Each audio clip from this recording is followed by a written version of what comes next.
5 years old.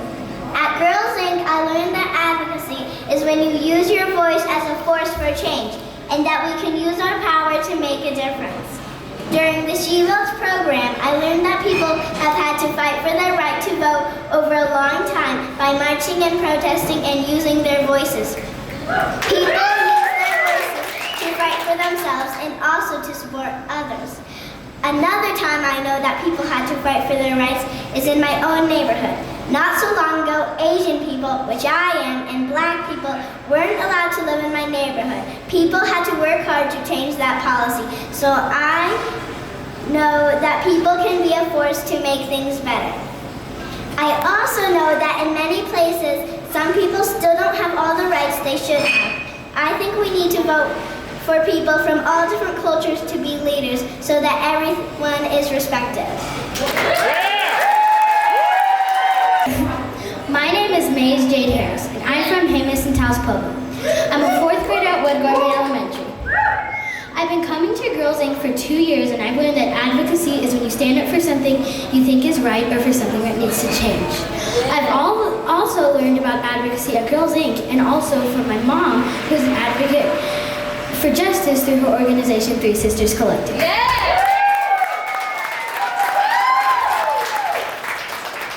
In my life, people have judged me because of the color of my skin, and my mom has stood up for me. At my school, there are kids teasing a friend because of how she looked, and I stood up for her.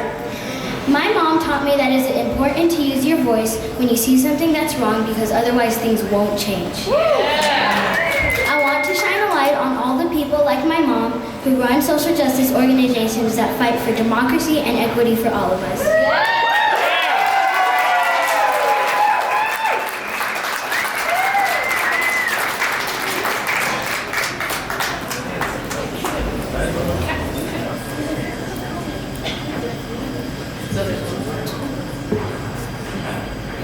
Hello everyone, I'm Lila.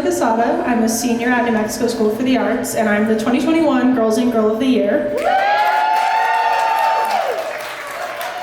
At Girls Inc., I was always encouraged to speak up for myself, which later translated to being able to give speeches and use my voice to stand up for what I believe in. When we organized a candidate forum for the 3rd Congressional District in 2020, I drew from my experiences to ask a question that really mattered to me.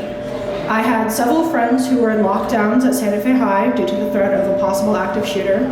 I felt terrified for them and enraged that this is something kids have to worry about on a daily basis. So I asked the candidates what actions they would take to shift this unfortunate norm for students, and I asked them about their stance on limiting access to semi-automatic weapons. Having the opportunity to raise that issue with the people running to represent me was very meaningful. A year later, when I spoke at the pro-choice rally at the state capitol, I was one of the youngest people to speak, and I felt a great responsibility to send the message that access to abortion and reproductive health is important to young people like myself. I would like to shine a light on all the messengers who get the word out and help show our community how to show up for public comment, civic engagement, and social justice. Lumos.